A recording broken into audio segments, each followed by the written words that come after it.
तो स्वागत है आपके अपने YouTube channel the explorer man में। और आज हम क्लास में करने वाले हैं एक न्यू चैप्टर जो रिलेटेड है आपका लाइंस और एंगल से, जो चैप्टर नंबर 9 है। और इसमें हम जानेंगे इस चैप्टर से रिलेटेड कुछ बेसिक्स टर्म्स के बारे में, और यहाँ पे हम सिर्फ इसका इंट्रोडक्शन देंगे और जितनी भी हम चीज़ें कवर कर सकते हैं पहली वीडियो में हम कवर करेंगे। तो चलिए वीडियो स्टार्ट करते हैं।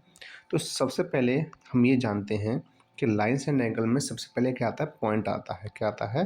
पॉइंट आता है। ठीक है, अब पॉइंट आता है तो पॉइंट क्या होता है, देखो जैसे कि मैंने एक यहाँ रख दिया, ये पॉइंट है। ठीक है, तो अब जैसे यहाँ रख दिया एक पॉइंट है, तो पॉइंट हमें क्या शो कराता है? पॉइंट हमें शो कराता है एग्जैक्ट लोकेशन। क्या शो कराता है हमें?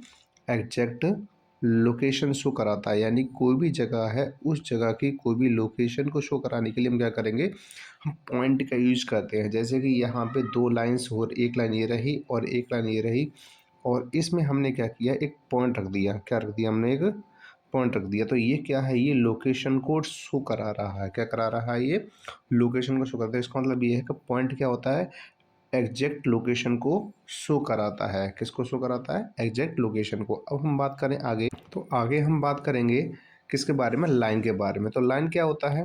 लाइन एक एंडलेस लेंथ होती है। क्या होती है? एंडलेस लेंथ होती है, जिसके दोनों तरफ एरो होते हैं।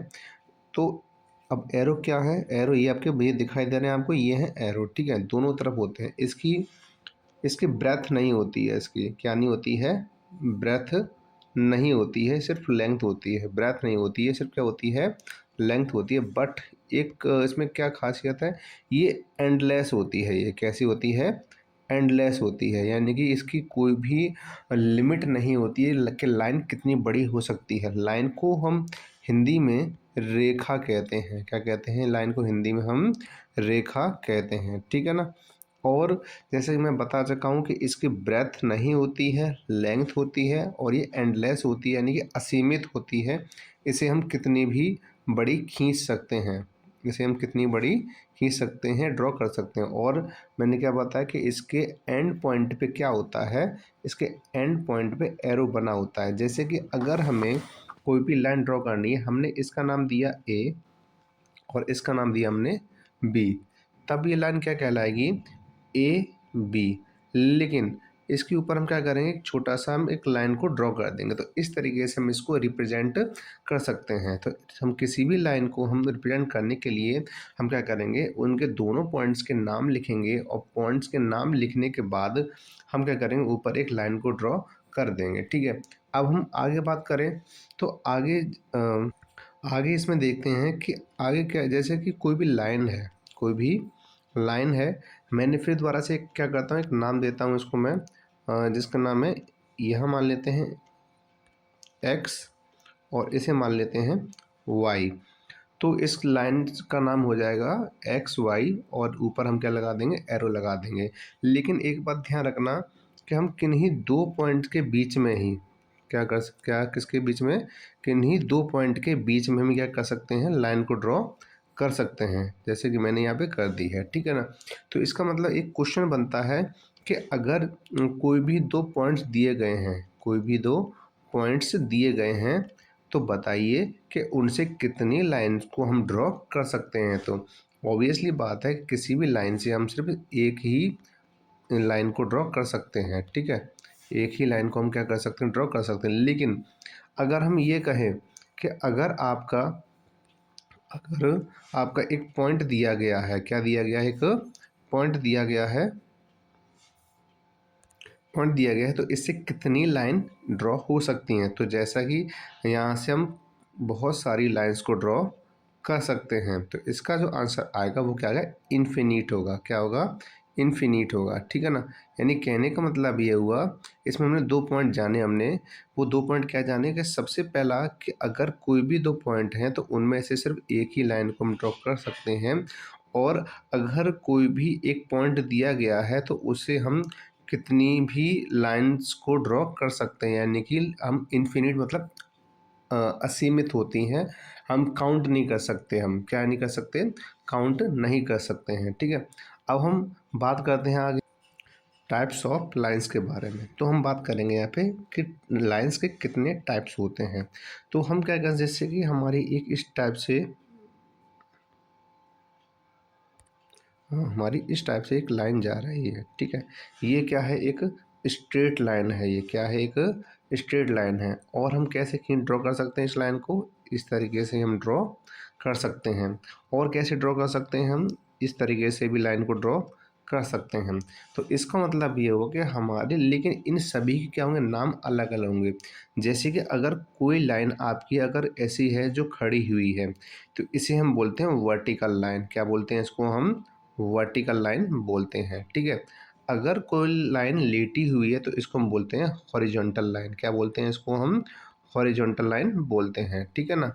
अब इसके बाद अगर कोई लाइन ऐसी है जो ना तो लेटी हुई है ना वो क्या है, खड़ी हुई है, तो इसका मतलब क्या है, इसे हम बोलेंगे स्लैंट लाइन। क्या बोलेंगे इसे, स्लैंट लाइन बोलेंगे। या फिर इसे हम क्या बोलते हैं, ऑब्लिक भी कह सकते हैं। क्या बोल सकते हैं इसको, ऑब्लिक लाइन भी कह सकते हैं। तो इस तरीके से हमने फर्स्ट जो हमने पढ़ा वो है हॉरिजॉन्टल लाइन, सेकंड क्या है आपका वर्टिकल लाइन, और थर्ड क्या है आपका स्लैंट लाइन। लेकिन इसके अलावा और भी लाइन है, जैसे कि एक लाइन ये है आपकी, ठीक है, और इसके जस्ट बिल्कुल सेम डिस्टेंस पर एक और लाइन खींची गई है। अब हम क्या करते हैं, इन लाइंस को, जैसे इसका नाम रख देते हैं एल और इसका नाम रख देते हैं एम। तो इस तरीके से जो लाइन खींची जाती हैं, जिनके बीच में हर जगह पे डिफरेंस सेम होता है। कैसा होता है, डिफरेंस सेम होता है, तो उसे बोलते हैं हम पैरेलल लाइंस। क्या बोलते हैं उसको, हम पैरेलल लाइंस बोलते हैं, ठीक है ना। क्या बोलते हैं उसको, पैरेलल लाइंस बोलते हैं, ठीक है ना। तो हमने क्या किया, हमने पहले हॉरिजॉन्टल लाइन, फिर आपका वर्टिकल लाइन, फिर स्लैंट या ऑब्लिक लाइन, इसके बाद हमने क्या किया, पैरेलल लाइंस के बारे में जाना।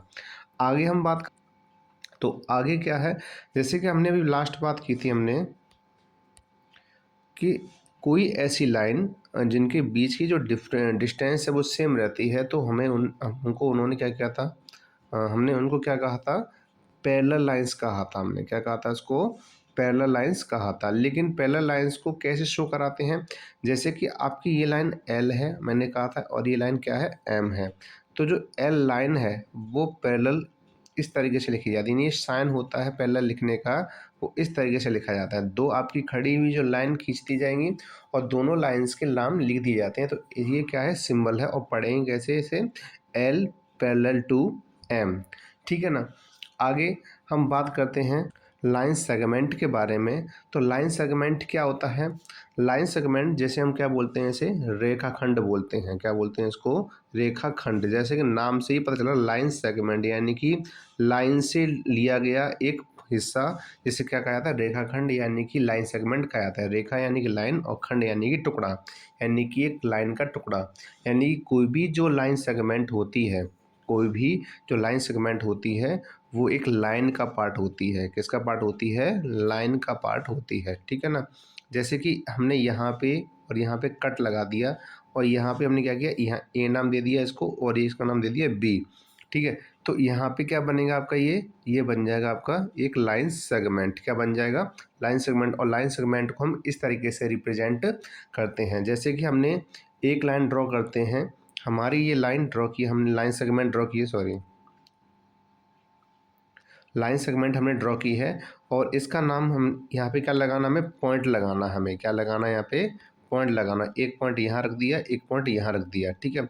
तब क्या बन जाएगी, ये आपकी ये लाइन सेगमेंट बन जाएगी। तो इसका नाम हम देते हैं एक्स, इसका नाम देते हैं हम वाई। तो यहाँ पे इसका क्या नाम हो जाएगा, एक्स वाई लाइन सेगमेंट, ठीक है। तो रेखाखंड या लाइन सेगमेंट क्या होता है, जो लाइन से मिलके बनती है।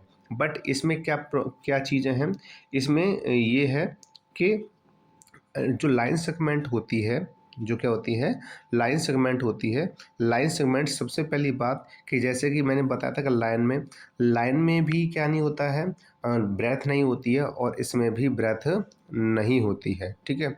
इसके बाद ये एंडलेस जो लाइन थे वो एंडलेस होती थी, लेकिन ये लाइन सेगमेंट होती है वो एंडलेस नहीं होती है, इसकी लिमिट होती है। इसकी क्या होती है, लिमिट होती है, यानी कि लिमिट के अंदर चलती है। जैसे कि मान लीजिए कि आपकी ये 10 सेंटीमीटर की है, तो लाइन सेगमेंट कितनी, 10 सेंटीमीटर की, लेकिन लाइन को हम मेजर नहीं कर सकते, हम लाइन को हम क्या नहीं कर सकते हैं, मेजर नहीं कर सकते हैं, ठीक है ना।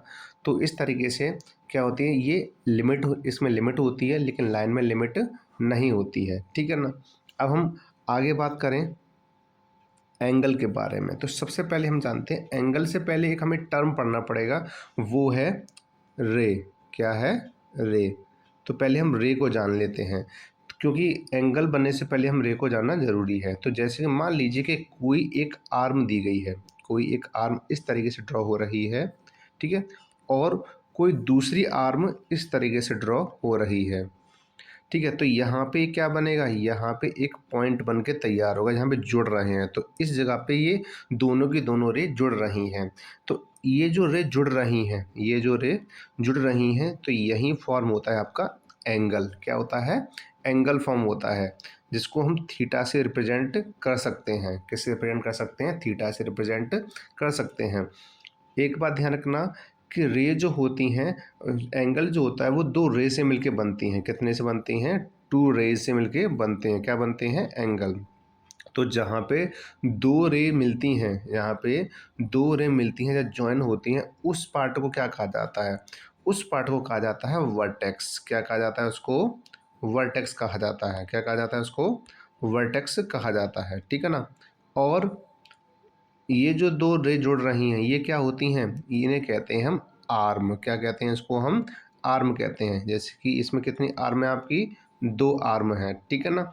तो इसका मतलब क्या हुआ कि जहाँ पर दो रे मिलती हैं, उसको हम कहाँ, क्या बनता है वहाँ पे, एंगल फॉर्म होता है।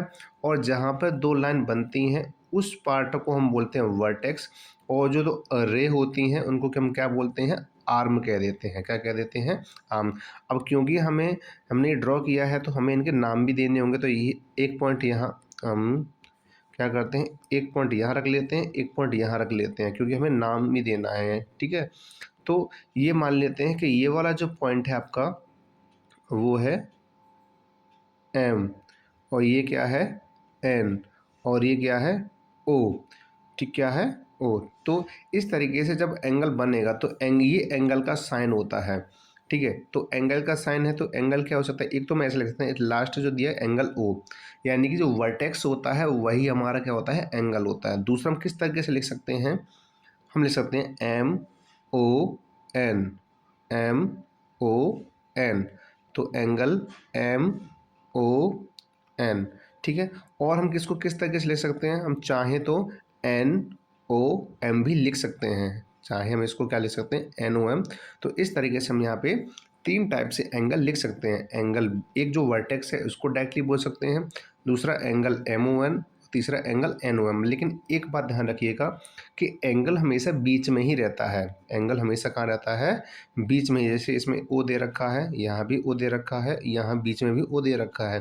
तो इसका मतलब क्या हुआ कि एंगल की जो नेमिंग की जाती है, वो जो लेटर है वो बीच में ही आता है, ठीक है। अब हम आगे, तो एक बार और हम इन चीज़ों को थोड़ा जान लेते हैं एग्जाम्पल से। जैसे कि हमारे पास कोई एक दूसरी क्या है, रे है, और एक ये हमने क्या कर दी, रे बना दी, ठीक है। अब हमने क्या किया, यहाँ पे एक पॉइंट रखा, जो क्या है आपका, जो है आपका वर्टेक्स। क्या है, वर्टेक्स। और एक पॉइंट हमने यहाँ रख दिया, एक पॉइंट हमने यहाँ रख दिया। तो इस तरीके से हमारे यहाँ पे एंगल बन के तैयार हो गया। ये क्या बन गया, एंगल। अब यहाँ पे हमने दिया, ये एक्स है, ये है वाई, और ये है आपका जेड। लेकिन एक बात ध्यान रखिएगा, हम नेमिंग अपनी तरफ से कर सकते हैं, उसमें कोई डाउट नहीं है, कोई दिक्कत नहीं है। तो यहाँ पे अगर हम बात करें, सबसे पहले बात करते हैं आर्म। तो आर्म कौन कौन सी हैं, देखो दो आर्म, एक यहाँ से है इस जगह पे, और एक यहाँ पे दी जा रही है, ठीक है ना। तो इसमें कितनी आर्म है, दो आर्म है। तो कौन कौन सी होंगी आपकी, एक तो हो गई एक्स जेड, कौन सी हो गई, एक्स जेड। और आर्म को हम इस तरीके से रिप्रेजेंट कर सकते हैं। दूसरा में इसको किस तरीके से लिख सकते हैं, एक्स जेड को हम जेड एक्स भी लिख सकते हैं, ठीक है। वहीं बात करें हम दूसरी आर्म के बारे में, तो वो क्या है, जेड वाई। क्या है, जेड वाई। और या फिर हम कैसे लिख सकते हैं, वाई जेड। तो इस तरीके से ये आर्म लिखी जा सकती हैं। तो इस यहाँ पे हम देखें कि हमें यहाँ पे दो क्या मिल गई, हमें तो अलग अलग रे, जिनके हमें नाम पूछे जाते हैं, ठीक है। एक ये रही, इनको हम दूसरे तरीके से हमने इसको लिख दिया था। अब हम आगे बात करते हैं, तो आगे की देखें, एंगल क्या है इसमें, एंगल है जेड, या फिर हम कैसे लिख सकते हैं, एक्स जेड वाई, या फिर हम कैसे लिख सकते हैं, वाई जेड एक्स। तो इस तरीके से हम एंगल्स को लिख सकते हैं, ठीक है ना। तो हमने क्या किया, और इसमें हम वर्टेक्स के बारे में बात करें तो वर्टेक्स हम क्या कहेंगे, इसमें जो वर्टेक्स होगा वो क्या होगा, वो आपका जेड होगा, क्या होगा, जेड होगा, ठीक है। तो इस तरीके से हमने यहाँ पे क्या कर लिया, वर्टेक्स के बारे में जान लिया, कि एंगल की हमने पूरी डिटेल को हमने यहाँ पे जान लिया। अब हम आगे टाइप्स ऑफ एंगल्स के बारे में हम बात करते हैं। हम देखें, सबसे पहला क्या होता है, सबसे पहला आपका होता है 0 डिग्री एंगल। क्या होता है, 0 डिग्री एंगल, यानी कि जो 0 डिग्री पर होता है, जैसे मैंने बताया कि यहाँ पे ये क्या है, ये प्रोटेक्टर दिया गया है, क्या है, प्रोटेक्टर दिया गया है। तो 0 डिग्री पर जो एंगल बनेगा वो क्या है, 0 डिग्री एंगल होता है, क्या होता है, 0 डिग्री एंगल होता है। इसके बाद आता है एक्यूट एंगल। क्या आता है आपका, एक्यूट एंगल। एक्यूट एंगल क्या होता है, एक्यूट एंगल 90 डिग्री से कम होता है। क्या होता है, 90 डिग्री से कम होता है, लेस देन 90 डिग्री। इसके बाद बात करें, इसके बाद आता है आपका राइट एंगल। कौन सा आता है, राइट एंगल। तो राइट एंगल क्या होता है, राइट एंगल इक्वल होता है 90 डिग्री के, किसके इक्वल होता है, 90 डिग्री के इक्वल होता है, ठीक है। अब बात करते हैं ऑब्ट्यूस एंगल के बारे में। तो ऑब्ट्यूस एंगल क्या होता है, ऑब्ट्यूस एंगल होता है जो 90 से तो ज़्यादा हो, more than 90 degree, more than 90 degree, but less than 180 degree, less than 180 degree. अब बात करेंगे हम स्ट्रेट एंगल के बारे में। किसके बारे में बात करेंगे, स्ट्रेट एंगल के बारे में। तो स्ट्रेट एंगल क्या होता है, स्ट्रेट एंगल होता है 180 डिग्री के इक्वल। क्या होता है, 180 डिग्री के इक्वल होता है। तो हमने यहाँ पे 0 डिग्री एंगल पढ़ा, एक्यूट एंगल पढ़ा, राइट एंगल पढ़ा, ऑब्ट्यूस एंगल पढ़ा, और स्ट्रेट एंगल भी पढ़ा है हमने, ठीक है। इसके बाद आता है आपका रिफ्लेक्स एंगल। कौन सा आता है आपका, रिफ्लेक्स एंगल आता है। रिफ्लेक्स एंगल क्या होता है, रिफ्लेक्स एंगल वो एंगल होता है जो 180 से तो ज़्यादा का होता है, 180 से तो ज़्यादा का होता है, बट वो क्या होता है, 270 से कम होता है, सॉरी 270 से क्या होता है, कम होता है, ठीक है ना। तो ऐसे एंगल को क्या बोलते हैं, रिफ्लेक्स एंगल कहा जाता है। सॉरी 180 से ज़्यादा का होता है, बट वो क्या होता है, 360 से कम होता है। किससे कम होता है, 360 से कम होता है। रिफ्लेक्स एंगल वो होता है जो 180 से ज़्यादा हो और 360 से कम हो। तो अब और हमने यहाँ पे अलग डिफरेंट डिफरेंट टाइप्स के एंगल्स के बारे में जाना, जैसे कि ये है आपका एक्यूट एंगल जो कि 90 डिग्री से कम है, ये है आपका राइट एंगल जो 90 डिग्री का है, और ये है आपके ऑब्ट्यूस एंगल जो 90 डिग्री से ज़्यादा का है, और ये है स्ट्रेट एंगल जो 180 डिग्री का है, और ये है आपके रिफ्लेक्स एंगल जो 180 से तो ज़्यादा है लेकिन 360 से कम है, ठीक है ना। इसके बाद हम मिलते हैं अब नेक्स्ट वीडियो में, जिसमें हम और चीज़ों के बारे में बात करेंगे और टॉपिक्स के बारे में बात करेंगे। तब तक के लिए आप स्वस्थ रहें और पढ़ते रहें।